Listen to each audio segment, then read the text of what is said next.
Hello বন্ধুরা, আজকে আমি আলোচনা করতে চলেছি বৌদ্ধিক সভ্যতার ইতিহাসে কিছু গুরুত্বপূর্ণ প্রশ্নের উত্তর নিয়ে, যেগুলি তোমাদের অল কম্পিটিটিভ এক্সামে এসে থাকে। অবশ্যই ভিডিওটি প্রথম থেকে শেষ পর্যন্ত দেখবে। হরপ্পা সভ্যতা ধ্বংসের পর কোন সভ্যতার উদ্ভব হয়? হরপ্পা সভ্যতার ধ্বংসের পর বৌদ্ধিক সভ্যতার উদ্ভব হয়। হরপ্পা সভ্যতা ধ্বংসের পর কোন সভ্যতার উদ্ভব হয়? বৌদ্ধিক সভ্যতার উদ্ভব হয়। 2 নাম্বার, বৌদ্ধিক সভ্যতার স্রষ্টাদের কি বলা হয়? বৌদ্ধিক সভ্যতার স্রষ্টাদের আর্য বলা হয়। বৌদ্ধিক সভ্যতার স্রষ্টাদের আর্য বলা হয়। 3 নাম্বার, আর্য শব্দের অর্থ কি? আর্য শব্দের অর্থ সৎ বংশজাত। আর্য শব্দের অর্থ সৎ বংশজাত। 8 নাম্বার, বৌদ্ধিক সভ্যতার কি কেন্দ্রিক সভ্যতা ছিল? বৌদ্ধিক সভ্যতা গ্রাম কেন্দ্রিক সভ্যতা ছিল। বৌদ্ধিক সভ্যতা কি কেন্দ্রিক সভ্যতা ছিল? গ্রাম কেন্দ্রিক সভ্যতা ছিল। 5 নাম্বার, বৌদ্ধিক সভ্যতার কয়টি ভাগে বিভক্ত? বৌদ্ধিক সভ্যতা 2টি ভাগে বিভক্ত, ঋগ্বৈদিক যুগ ও পরবর্তী বৈদিক যুগ। বৌদ্ধিক সভ্যতা কয়টি ভাগে বিভক্ত?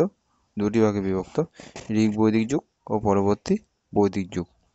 আদি বৈদিক যুগের কত খ্রিস্টাব্দে পূর্ব যুগকে বলা হয়ে থাকে? আদি বৈদিক যুগ কত খ্রিস্টাব্দে পূর্ব যুগকে বলা হয়ে থাকে? 1500 থেকে 1000 অব্দকে বলা হয়ে থাকে। আদি বৌদ্ধ যুগ কত খ্রিস্টাব্দে পূর্ব যুগকে বলা হয়ে থাকে? 1500 থেকে 1000 অব্দকে বলা হয়ে থাকে। বেদ কয়টি ভাগে বিভক্ত? বেদ 4টি ভাগে বিভক্ত, ঋক, সাম, যদু, অথর্ব।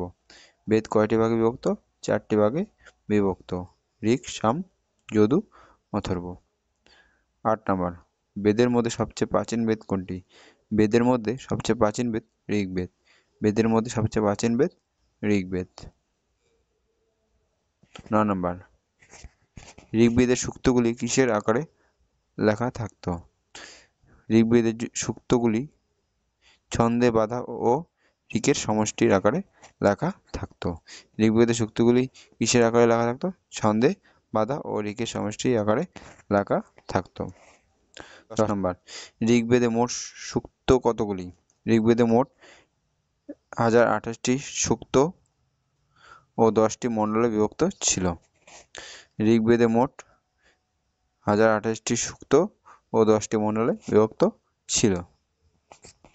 11 নম্বর, বৌদ্ধিক যুগের গ্রামের প্রধানকে কি বলা হতো?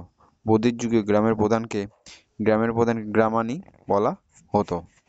বৌদ্ধিক যুগের গ্রামের প্রধানকে কি বলা হতো? গ্রামানি বলা হতো। 12 নম্বর, বৌদ্ধিক যুগের একটি পরিবারের প্রধানকে কি বলা হতো? বৌদ্ধিক যুগের একটি পরিবারের প্রধানকে কুলপা বা গৃহপতি বলা হতো।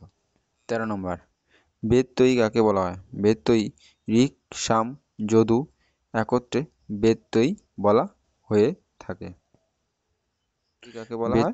ঋক, সাম, যজু এই 3 বেদকে একত্রে বেদত্রয়ী বলা হয়ে থাকে। 14 নম্বর, ভারতের চিকিৎসা শাস্ত্রের উৎস হলো অথর্ব বেদ। ভারতের চিকিৎসা শাস্ত্রের উৎস হলো অথর্ব বেদ। 15 নম্বর, কোন বেদকে প্রাকৃতিক চিকিৎসার উৎস বলা হয়? অথর্ব বেদকে প্রাকৃতিক চিকিৎসার উৎস বলা হয়ে থাকে। কোন বেদকে প্রাকৃতিক চিকিৎসার উৎস বলা হয়ে থাকে? অথর্ব বেদকে প্রাকৃতিক চিকিৎসার উৎস বলা হয়ে থাকে। 16 নম্বর, ঋগ্বেদের গায়ত্রী মন্ত্র কাকে উৎসর্গ করা হয়েছে? ঋগ্বেদের গায়ত্রী মন্ত্র সাবিত্রী দেবতাকে উৎসর্গ করা হয়েছে। ঋগ্বেদের গায়ত্রী মন্ত্র হয়েছে সাবিত্রী দেবতাকে উৎসর্গ করা হয়েছে। 17 নম্বর, ঋগ্বেদে কোন যুদ্ধের উল্লেখ রয়েছে? ঋগ্বেদে 10 রাজার যুদ্ধ উল্লেখ রয়েছে। ঋগ্বেদে কোন যুদ্ধের উল্লেখ রয়েছে? 10 রাজার যুদ্ধের উল্লেখ রয়েছে। 18 নম্বর, সভা ও সমিতি কোন সভ্যতার রাজনৈতিক প্রতিষ্ঠান? সভা ও সমিতি বৌদ্ধিক সভ্যতার রাজনৈতিক প্রতিষ্ঠান। সভা ও সমিতি কোন সভ্যতার রাজনৈতিক প্রতিষ্ঠান? বৌদ্ধিক সভ্যতার প্রতিষ্ঠান। তবে আজকে আলোচনা এখানে শেষ করেছি।